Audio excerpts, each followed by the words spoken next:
हाँ जी।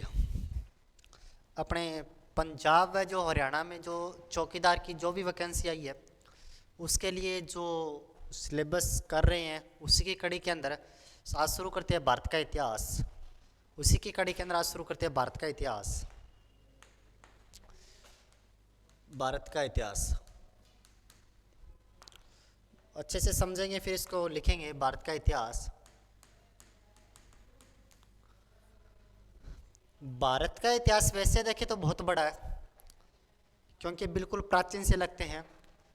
बिल्कुल हड़प्पा सभ्यता से, सिंधु घाटी सभ्यता से लेकर सिंधु घाटी सभ्यता, उसके बाद गुप्त काल, मौर्य काल, कुषाण वंश आदि बहुत छोटे छोटे इसके अंदर वंश आ जाते हैं। इसके बाद चोल, चालुक्य वगैरह भी आते हैं। मध्य भारत में प्रवेश करते हैं तो इसका दिल्ली सल्तनत सबसे बड़ा, फिर मुगल काल, फिर मराठा, उसके बाद में क्रांति की बात करते हैं। आधुनिक भारत में क्रांति आ जाती है, 1857 की क्रांति आ जाती है, कांग्रेस की स्थापना आ जाती है और गांधी जी के बारे में पढ़ते हैं। तो अपने को पंजाब व हरियाणा के लिए बिल्कुल कोई खास नहीं पढ़ना, बिल्कुल बेसिक सा पढ़ना है, बिल्कुल भी बेसिक सा। तो उसके लिए सबसे पहला जो टॉपिक लेके चलते हैं अपने भारत के इतिहास के अंदर, भारत का इतिहास में सबसे पहला जो टॉपिक रहेगा अपना वो रहेगा सिंधु घाटी सभ्यता। सबसे जो पहला टॉपिक रहेगा अपना कौन सा, सिंधु घाटी सभ्यता। इसको अच्छे से समझेंगे एक बार, सिंधु घाटी सभ्यता, और फिर इसको नोट करेंगे। अपना जो सबसे पहला टॉपिक रहेगा वो रहेगा सिंधु घाटी सभ्यता। सिंधु घाटी सभ्यता कहने का मतलब, सबसे पहले इसका शब्द का मतलब समझते हैं। शब्द का मतलब क्या था, फिर अपने और बातें देखेंगे। सबसे पहले शब्द के मतलब की बात करते हैं। सिंधु यानी कि सिंधु नदी की बात कर रहा है। इस प्रकार मान के चलना कोई सिंधु नदी बह रही है, इस प्रकार सिंधु नदी, इसके बिल्कुल जो बगल का क्षेत्र होगा यहाँ पे जो इसके बगल का क्षेत्र होगा, इस साइड में जो इसका ये क्षेत्र होगा, ये क्षेत्र होगा, यानी कि जिस नदी के साइड में जो घाटी पड़ती है, जिस नदी के साइड में जो बस्ती पड़ती है, जिस नदी के साइड में जो इलाका पड़ता है, जो प्राचीन समय में हुआ करता था, आज की बात नहीं कर रहा, जो प्राचीन समय में यहाँ पे नदियों के साथ में जो भी बस्तियां पड़ती थी, जो भी इलाका पड़ा करता था, जिस क्षेत्र में व्यक्ति निवास किया करते थे, उसी के नाम पर उसका नाम रख दिया गया। अब सिंधु नदी है, ये मुख्य रूप से सिंधु नदी है। सिंधु के आसपास में यहाँ पे व्यक्ति रहते थे, यहाँ पे मानव रहा करते थे। तो करके जो उसके बाद में समय ऐसा आ गया, जब ये प्राचीन समय यहाँ पे रहा करते, उसके बाद समय ऐसा आता चला गया, एक बार ये इसका खत्म हो गई सभ्यता, यहाँ से सब कुछ समाप्त हो गया, फिर वापस यहाँ से उद्भव होना शुरू हो गया। तो जो वापस उद्गम हुआ, उसके तो रूप अपने हैं, क्योंकि जो वापस रूप उद्भव होगा, इसका वापस तो आकार लेगा, वापस मानव का निवास होगा अपने, जिसका सबसे बड़ा पहलू है, सबसे बड़ा एग्जाम्पल है। लेकिन जिस समय यहाँ पे सभ्यता थी, यानी बहुत प्राचीन समय की बात करते हैं, एक बार यहाँ पे मानव ने निवास किया, उसके ऊपर से बिल्कुल मिट्टी फिर गया था, वापस यहाँ से मानव का उद्भव हुआ था। ऐसे नहीं है पृथ्वी से मानव खत्म हो गए, लेकिन इस क्षेत्र से साइड में चले गए थे, यह पूरा का पूरा बंजर बन गया था, पूरा का पूरा समाप्त हो गया था। यानी कि सिंधु के आसपास में जो प्राचीन समय में रहा करते थे, उसी को सिंधु घाटी, घाटी का मतलब सिंधु के बिल्कुल बगल का क्षेत्र सिंधु घाटी कहलाता है, नदी के साथ का क्षेत्र घाटी कहलाता है। तो सिंधु के आसपास का क्षेत्र सिंधु घाटी कहा गया। और इसी सिंधु घाटी क्षेत्र के अंदर जो प्राचीन समय में मानव निवास किया करते थे, उसे सिंधु घाटी सभ्यता कहा गया, उसी को सिंधु घाटी। अब आपने बोला सर हमने तो हड़प्पा सभ्यता भी इसके बारे में सुना था। सर इसको तो हमने तो ऐसे भी सुना, इसको हड़प्पा सभ्यता कहा जाता है, तो मैं ऐसे मना नहीं करता भी इसको हड़प्पा सभ्यता भी कहा जाता है। अपने इसके बारे में बात करेंगे, बहुत डीपली बात करेंगे, क्या कुछ मिला था, कौन कौन से इसके स्थल थे, बहुत डीपली बात करेंगे। इसका बेसिक सी बात बता देता हूँ। सिंधु घाटी के बारे में जो सबसे पहला स्थल खोजा गया था, उसका नाम था हड़प्पा। सिंधु घाटी के बारे में, सिंधु घाटी सभ्यता का जो सबसे पहला जो स्थल खोजा गया था, उसका नाम था हड़प्पा। हड़प्पा, उस स्थल का नाम था हड़प्पा।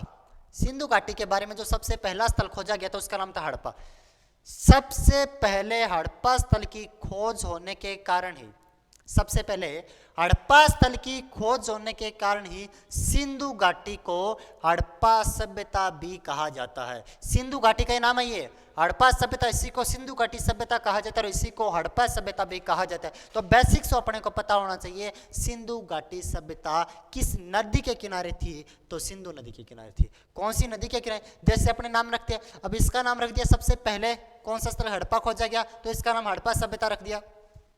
जैसे ग्रामीण इलाकों के अंदर अपने बात करते हैं, जैसे जैसे भी कोई भी बछड़े का जन्म होता है, किसी छोटे भैंस का जन्म होता है, तो उसका नाम जिस वो वार को जिसका जन्म होता है उसका रख देते हैं। या मंगलवार को तो उसका कुछ नाम रख देंगे, बुधवार को जिसका जन्म बुधवार को रख देंगे। इसी प्रकार सिंधु घाटी, सिंधु के आसपास के पूरे क्षेत्र में, सिंधु के आसपास के पूरे क्षेत्र में यहाँ पे जितने भी व्यक्ति निवास करते थे, जितने भी यहाँ पे क्षेत्र थे, इस इलाके में जो सबसे पहले खोजा गया था वो हड़प्पा था। सबसे पहला खोजा गया हड़प्पा था, इसलिए इसे हड़प्पा सभ्यता भी कहा जाता है। इसलिए इसे कौन सी सभ्यता? इसे हड़प्पा सभ्यता भी कहा जाता है। सिंधु घाटी सभ्यता को, सिंधु घाटी सभ्यता को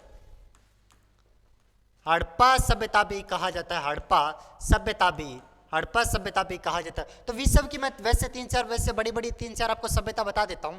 जैसे सिंधु नदी की, सिंधु घाटी सभ्यता की बात करते हैं। सिंधु घाटी सभ्यता की बात करूं मैं, सिंधु घाटी, अगर मैं सभ्यता की बात करता हूं, सिंधु घाटी सभ्यता आपसे बेसिक से एग्जाम में पूछा जाएगा। सिंधु घाटी सभ्यता कौन सी नदी के किनारे थी? तो सिंधु घाटी सभ्यता सिंधु नदी के किनारे थी। सिंधु घाटी सभ्यता सिंधु नदी के किनारे थे। आपसे बेसिक से एग्जाम में पूछा जाएगा सिंधु सभ्यता, सिंधु घाटी सभ्यता कौन सी नदी, या फिर इसे हड़प्पा सभ्यता।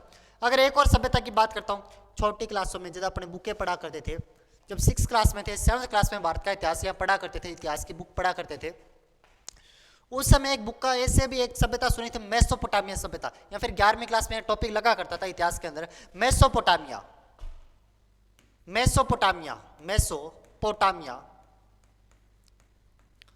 मेसोपोटामिया की सभ्यता ईरान में पड़ती है। मेसोपोटामिया की सभ्यता ईरान में पड़ती है। और जो ये सभ्यता थी, ये सभ्यता दजला व फरात नदी के मध्य, दजला व फरात, जो ये सभ्यता थी वह दजला व फरात नदी के मध्य थी। दजला बहुत बार एग्जाम में पूछा जाता है, मेसोपोटामिया सभ्यता किन दो नदियों के मध्य थी? दजला व फरात नदियों के मध्य थी। इसके बाद में अगर मैं तीसरी सभ्यता की बात करूं तो मिस्र की सभ्यता बहुत महत्वपूर्ण है। मिस्र की सभ्यता, यहां से नोट बिल्कुल नहीं करना। मिस्र की सभ्यता, मिस्र की अगर मैं सभ्यता की बात करता हूं, मिस्र की सभ्यता की बात करूं तो मिस्र की सभ्यता विश्व की सबसे लंबी नदी कही जाने वाली कौन सी नदी? नील नदी। विश्व की सबसे लंबी नदी कही जाती है नील नदी, जिसकी लंबाई 6690 किलोमीटर, बहुत लंबाई होती है ये, 6690 किलोमीटर, यानी कि लगभग 7000 किलोमीटर लंबाई है नील नदी की, विश्व की सबसे लंबी नदी। इसी विश्व की सबसे लंबी नदी के किनारे पर जो सभ्यता थी, उस नदी का, इस सभ्यता का नाम था मिस्र की सभ्यता। उसे मिस्री सभ्यता भी कहा जाता। मिस्र की सभ्यता नील नदी के किनारे थी। अगर मैं मेसोपोटामिया की सभ्यता की बात करता हूँ, दजला व फरात नदी के किनारे थी। और सिंधु घाटी सभ्यता की बात करता हूँ तो कौन सी नदी? दजला व फरात नदी। और सिंधु घाटी, सिंधु। एक और यहाँ पे सभ्यता बता देता हूँ आपको मैं, चीन की सभ्यता। चीन की सभ्यता, चीन की सभ्यता जिस नदी के नाम थी उसका नाम था पीली नदी। पीली नदी, या इसे पो नदी भी कहा जाता है। चीन की सभ्यता पीली नदी या फिर पो नदी के किनारे थी। चीन की सभ्यता पीली नदी या फिर पो नदी के किनारे थी। आपको बेसिक सा पता होना चाहिए।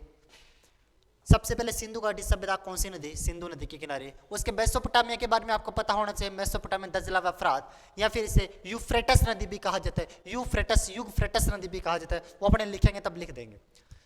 मेसोपोटामिया, दजला व फरात। अगर मैं चीन की बात करूं पीली नदी के किनारे, अगर मैं मिस्र सभ्यता की बात करता हूं तो कौन सी? नील नदी के किनारे कौन सी सभ्यता थी? मिस्र की नील नदी के किनारे थी। अच्छा, इसके बाद अगर मैं एक बात करता हूं आपसे, बेसिक से एक बात पूछता हूं, अगर बेसिक से पूछूं मैं, संस्कृति व सभ्यता में क्या फर्क होता है? संस्कृति व, बेसिक से पूछूं संस्कृति व सभ्यता में क्या फर्क होता है, तो आपको बेसिक सा नॉलेज होना चाहिए संस्कृति व सभ्यता में क्या फर्क होता है। बिल्कुल आपको बेसिक सा नॉलेज होना चाहिए, संस्कृति व सभ्यता में क्या फर्क होता है, यहां से आपको पता होना चाहिए संस्कृति व सभ्यता में क्या फर्क होता है। संस्कृति व सभ्यता की अगर बात करता हूं, सभ्यता वो जो प्राचीन समय में हुआ करती थी। प्राचीन समय में व्यक्ति वहां पे निवास किया करते थे, लेकिन वर्तमान में उसके सिर्फ अवशेष ही प्राप्त होते हैं। सभ्यता वो जिनके प्राचीन समय में अवशेष प्राप्त हुआ, प्राचीन समय में हुआ करती थी, वर्तमान में उनके सिर्फ क्या मिलते हो, अवशेष मिलते हो। वर्तमान में सिर्फ के अवशेष ही मिलते हो, वो क्या थी, सभ्यता थी। अच्छा, उसके बाद अगर मैं बात करूं, अगर इसके पश्चात मैं बात करता हूं, किसकी बात करता हूं, अगर मैं संस्कृति की बात करूं, जो वर्तमान समय में भी चल रहा था, जो वर्तमान समय में भी चल रहा था, लेकिन इसका अस्तित्व आज भी जिंदा है। जो संस्कृति की बात करते हैं वो प्राचीन समय में भी थे और आज भी है। सभ्यता प्राचीन समय में थी लेकिन वर्तमान में नहीं, वो सभ्यता थी। वो सभ्यता थी और सभ्यता और संस्कृति दोनों आपस में मिला जुला ही पहलू, कोई खास बात नहीं है। विश्व की 4 सभ्यता अपने को बेसिक सा पता होना चाहिए। कौन सी? विश्व की 4 सभ्यता आपको मैं लिखा देता हूं यहाँ पे। विश्व की प्रमुख सभ्यता, विश्व की प्रमुख सभ्यता, सबसे पहले आपको पता होना चाहिए कौन सी? सिंधु घाटी सभ्यता। सिंधु घाटी सभ्यता कौन सी नदी के किनारे? सिंधु नदी के किनारे। दूसरी आपको पता होना चाहिए मेसोपोटामिया की सभ्यता। मेसोपोटामिया की सभ्यता कौन सी नदी के किनारे? दजला व फरात नदी के किनारे।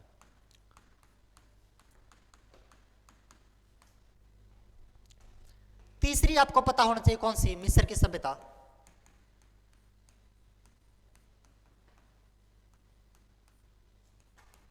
नील नदी के किनारे। और चौथी आपको चीन की सभ्यता पता होना चाहिए। कौन सी सभ्यता? चीन की सभ्यता, पीली नदी के किनारे। ये आपको बेसिक से सभ्यताओं के बारे में पता होना चाहिए। पीली नदी की 4 सभ्यता। और वैसे इसी पीली नदी को होंग हो नदी भी कहा जाता है। होंग हो नदी, इसे होंग हो नदी भी कहा जाता है। अच्छा, उसके बाद करते हैं इसकी सिंधु घाटी सभ्यता की जो लिपि की बात करते हैं अपने। चलते हैं अगले, लिपि।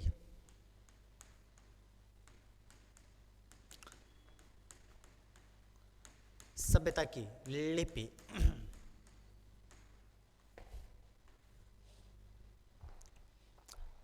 अगर सिंधु घाटी सभ्यता की लिपि की अपने बात करें, बहुत बेसिक सा प्रश्न है। सिंधु घाटी सभ्यता की लिपि को आज तक कोई ढंग से पढ़ नहीं पाया, इसलिए इसे भाव चित्रात्मक लिपि भी कहा जाता है, चित्रात्मक लिपि भी कहा जाता है। यानी कि उनको जैसे अच्छा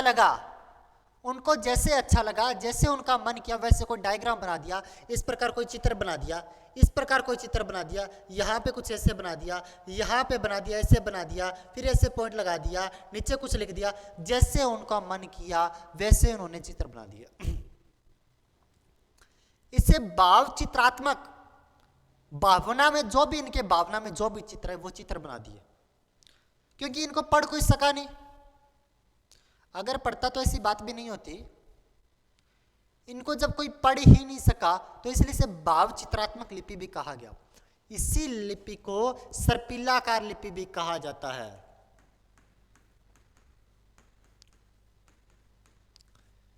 इसी लिपि को सर्पिलाकार लिपि भी कहा जाता है। फिर जैसे सांप चलता है, सर्पिलाकार चलता है, उसी प्रकार लिपि लिखी गई थी। कौन सी लिपि लिखी गई थी? उसी प्रकार लिपि लिखी गई थी। कौन सी लिपि? सिंधु घाटी सभ्यता की लिपि।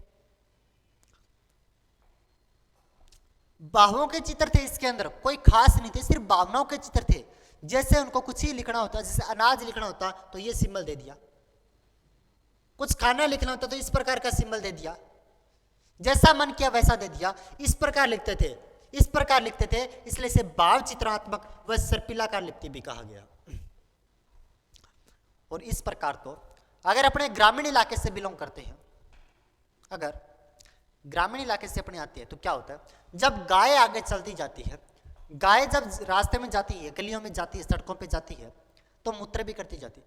जब वो मूत्र करती है, गाय जब मूत्र करती है तो आगे चलती जाती है, इस प्रकार सर्पिलाकार से वो भी ऐसे मूत्र करती जाती है, चलती जाती है, मूत्रा इस प्रकार करती जाती है, सर्पिलाकार जैसे इस प्रकार मूत्र करती जाती है, इसलिए इसे इसी प्रकार ये लिपि लिखी गई। इस प्रकार गाय भी इस प्रकार आगे चलती जाएगी, इस प्रकार मूत्र करती जाएगी, इसलिए इसे गोमूत्री लिपि भी कहा जाता है, गोमूत्री लिपि भी कहा जाता है। इसे भाव चित्रात्मक लिपि भी कहा जाता है, इसे सर्पिलाकार लिपि भी कहा जाता है, इसे गोमूत्री लिपि भी कहा जाता है, इसे बुस्ट्रोफेदस लिपि भी कहा जाता है, बुस्ट्रोफेदस, इसे बुस्ट्रोफेदस लिपि भी कहा जाता है। कौन सी लिपि? बुस्ट्रोफेदस लिपि भी इसे कहा जाता है। ये अपने को बेसिक्स यहाँ से बारे में, इसके बारे में पता होना चाहिए। सबसे पहले सभ्यता के बारे में देखा था, 4 प्रकार की सभ्यता कौन कौन सी थी? मेसोपोटामिया दसला व फ्रात नदी के मध्य थी, यूफ्रेटस के मध्य थी। अगर दूसरी की बात करते हैं तो कौन सी थी? बताओ, आप बता दो। दूसरी की बात करते हैं मिस्र की, नील नदी के किनारे थी। अगर मैं तीसरे की बात करता हूं, तीसरे यानी कि कौन सा? सिंधु घाटी सभ्यता सिंधु नदी के किनारे थी, सिंधु घाटी की सभ्यता सिंधु नदी के किनारे थी। अगर मैं चौथे की बात करता हूं, यानी कि किसकी? अगर मैं चीन की बात करूं तो कौन सी नदी के किनारे थी? चीन की सभ्यता कौन सी नदी के किनारे थी? चीन की सभ्यता तो पीली नदी के किनारे थी। अगर मैं इसकी लिपि की बात करता हूं तो भाव चित्रात्मक लिपि भी कहा जाता है इसे। इसके साथ साथ इसे सर्पिलाकार लिपि भी कहा जाता है, बुस्ट्रोफेदस व गोमूत्री लिपि भी कहा जाता है। इसके अतीत के बारे में जानकारी देखते हैं। नहीं, सही है, कोई दिक्कत नहीं। अच्छा, अगर इसके अतीत के बारे में देखें, सिंधु घाटी सभ्यता का अतीत, सिंधु घाटी सभ्यता का अतीत,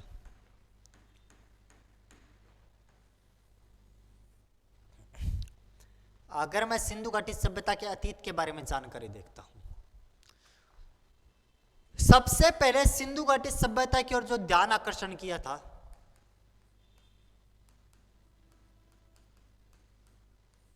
सबसे पहले सिंधु घाटी की सभ्यता की ओर जो सबसे पहले किसी ने ध्यान आकर्षण किया था वो कौन था? चार्ल्स मैसन था।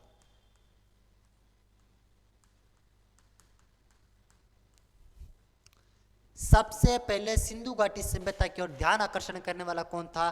चार्ल्स मैसन था। उसने 1826 के अंदर सबसे पहले ध्यान आकर्षण किया था। 1826 में सबसे पहले इसके ऊपर ध्यान आकर्षण करने वाला कौन था? चार्ल्स मैसन था। कौन से सन में किया था? सबसे पहले 1826 में चार्ल्स मैसन ने यहाँ पे ध्यान आकर्षण किया था। चार्ल्स मैसन ने यह प्रकाशित किया था। सर, चार्ल्स मैसन ने यह बताया था सबको, यहाँ पे सभ्यता है, कुछ गड़बड़ है जमीन के अंदर, यहां से जांच होनी चाहिए, यहां से पता लगना चाहिए अपने को। उनको वैसे पता नहीं चला, उनको लगा अन्य की बस्तियों में यहां की बस्ती में थोड़ा फर्क है, कुछ तो फर्क है। उसी के आधार पे सबसे पहले जानकारी पता चली थी चार्ल्स मैसन को 1826 के अंदर। उसने सभी को बताया और 1851 के अंदर सभी को बताया। और 1851 की बात करता हूं, 1851 व 53, 1851 व 53 के मध्य अलेक्जेंडर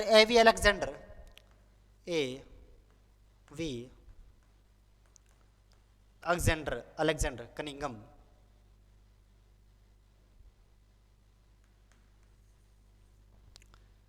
अलेक्जेंडर कनिंघम इसका नाम था। 1851 व 53 के अंदर एवी अलेक्जेंडर कनिंघम 1851 व 53 में 2 बार टिल्ले का सर्वेक्षण किया था। जहां पे चार्ल्स मैसन को वो टिल्ला दिखा था, यहाँ पे सभ्यता हो सकती है, उसका 2 बार सर्वेक्षण किया था। किसने? इसका 2 बार सर्वेक्षण किया था। इस टिल्ले के ऊपर 2 बार गया था। कौन गया था? 2 बार टिल्ले के ऊपर गया था। कौन गया था? 2 बार टिल्ले के ऊपर गया था। कौन गया था? एवी अलेक्जेंडर कनिंघम गया था, 151 में गया था, और 53 में गया था। 2 बार सर्वेक्षण करने वाला एवी अलेक्जेंडर था। और सबसे पहले 1856 में ही एवी अलेक्जेंडर ने यह बात प्रकाशित की। एवी अलेक्जेंडर ने यह बात प्रकाशित की थी 1856 के अंदर ही। एवी अलेक्जेंडर ने यह बात प्रकाशित की थी। सबसे पहले मानचित्र भी तैयार इसी ने किया था। एवी अलेक्जेंडर ने सबसे पहले मानचित्र तैयार किया था और यह बात प्रकाशित की थी कि यहाँ पे कौन सी सभ्यता है, यहाँ पे कौन सी सभ्यता, यहाँ पे सिंधु घाटी सभ्यता। एक बार दोबारा सुनना। सबसे पहले ध्यान आकर्षण करने वाला चार्ल्स मैसन था। चार्ल्स मैसन ने सबसे पहले ध्यान आकर्षण किया। 1826 की यह बात पड़ती है। सर्वेक्षण 1851 में 53 के अंदर एवी अलेक्जेंडर प्रकाशित मानचित्र, तो इसने प्रकाशित भी किया। मानचित्र की बात करते हैं तो मानचित्र भी इसने सबसे पहले एवी अलेक्जेंडर ने तैयार किया था। और 1856 में इसने का मानचित्र तैयार करने वाला कौन था? एवी अलेक्जेंडर था। कौन था? एवी अलेक्जेंडर था। उसके बाद एक बात और बता देता हूं।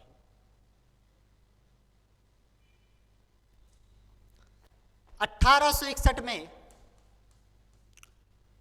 भारत में भारतीय पुरातत्व विभाग, सर्वेक्षण विभाग की स्थापना होती है। 1861 में भारत में भारतीय पुरातत्व विभाग की स्थापना होती है 1861 में, जिसका अध्यक्ष अलेक्जेंडर कनिंघम को बनाया गया। जिसका अध्यक्ष अलेक्जेंडर कनिंघम को बनाया गया। भारत का पुरातत्व विभाग की स्थापना का 1861 में इसका एवी अलेक्जेंडर को बनाया गया। यहां पे अगर एक बात और बताऊं आपको, सबसे पहले इसके बारे में क्या जरूरत पड़ी इस टीले को खोदने की? जो टीला दबा हुआ था, हड़प्पा स्थल दबा हुआ था, इसको खोदने की क्या जरूरत पड़ी? 1856 के अंदर कराची से लाहौर रेलवे लाइन बिछाई जा रही थी। 1856 में कराची से लाहौर रेलवे लाइन बिछाई जा रही थी और रेलवे लाइन बिछाने के लिए ईंटों की जरूरत थी। ईंटों की जरूरत थी तो सबसे बड़ी समस्या ईंटें लाए कहां से? सबसे बड़ी समस्या थी ईंटें कहां से लेके है, ईंटें कहां से लाई जाए, ये सबसे बड़ी समस्या थी। ईंटें कहां से लाए, कैसे लाए, सबसे बड़ी समस्या थी ईंटें कहां से लाए थे। तो इनको पता चला, दो विलियम बेंटिंग, ये बेंटिंग बंधु थे, दो भाई थे बेंटिंग मतलब दो भाई थे बेंटिंग। जब आपको लिखे बता देंगे, जब दो भाई थे बेंटिंग, इनको ये जिम्मा सौंपा गया था रेलवे लाइन बिछाने का लाहौर से कराची के 1856 में। तो ये ईंटें लाना शुरू कर दिया इन्होंने। हड़प्पा का टीला पड़ा था, वहां पे आपको इनको खंडर ईंटें मिली थी। जैसे ईंटें निकाल रहे थे वहां की उनको पता चला आगे और ईंटें हैं, आगे और ईंटें हैं। इसी प्रकार ईंटें निकालते चले गए, ईंटें निकालते चले गए। लास्ट में पता चला अगर इतनी सारी ईंटें तो यहाँ पे और भी कुछ हो सकता है। तब इनकी खुदाई का पता चला था भी यहाँ पे इतनी सारी ईंटें कैसे है। एक ट्राली निकाली, दो ट्राली, तीन ट्राली, 4, 5, 10 ट्रकों के ट्रकों निकालने शुरू हो गए। इतनी सारी ईंटें कहां से आई? यहां से जो कराची से लाहौर रेलवे लाइन बिछाई जा रही थी 1856 में, उसी समय सर्वाधिक विकास में आई थी। उसी समय सर्वाधिक विकास में आई थी। कौन से समय में? उसी समय। अगर मैं 4 सभ्यता की बात करता हूं, वैसे 4 सभ्यता कौन सी थी? 4 मेसोपोटामिया की सभ्यता थी। अगर उसके बाद बात करूं, मेसोपोटामिया दज्जला व फ्रात नदी के किनारे थी। इसके बाद अगर मैं बात करता हूं कौन सी? चीन की सभ्यता, पीली नदी थी। चीन की सभ्यता के बाद अगर मैं बात करता हूं कौन सी सभ्यता की? चीन के बाद में अगली सभ्यता की बात करते हैं अपने। कौन सी सभ्यता? वो भूल गया अभी तो मैं। दज्जला व फ्रात नदियों के किनारे मेसोपोटामिया, चीन, मिस्र की सभ्यता और सिंधु घाटी अपने को सिंधु नदी की लिपि तो इसकी भाव चित्रात्मक थी, सर्पिलाकार लिपि थी, गौमूत्री लिपि या फिर इसे बुस्टफेदर लिपि भी कहा। इसको पढ़ नहीं सकते, दाएं से बाएं तरफ लिखा जाती थी। अपने लिखेंगे तब लिखा देंगे। दाएं से बाएं तरफ में लिखा करती थी। मछली के सर्वाधिक चिन्ह मिले, 64 प्रकार के मछली के चिन्ह मिले। 240 से लगभग 250 के मध्य यहाँ पे क्या थे? चिन्ह के ऊपर प्रयोग किए गए, वो आप उन्हें लिखवा देंगे। अतीत के बारे में बात करें, 1856 में 1826 में सबसे पहले ध्यान आकर्षण संचार समस्या ने किया था। 51 में 53 में अवे अलेक्जेंडर यहाँ पे टीलों का सर्वेक्षण करने के लिए आता है। 61 में भारतीय पुरातत्व विभाग की स्थापना होती है, इसका अध्यक्ष अवे अलेक्जेंडर को बना दिया गया। 56 में कराची से लाहौर में जो कर रहे थे रेलवे बिछाने के लिए, इसमें सबसे पहले इंटे हड़प्पा स्थल के उपयोग की, और उसी समय सर्वाधिक क्या आई थी, प्रकाश में आई थी। एक मिनट बोला, उसी समय सर्वाधिक क्या आई थी, प्रकाश में आई थी।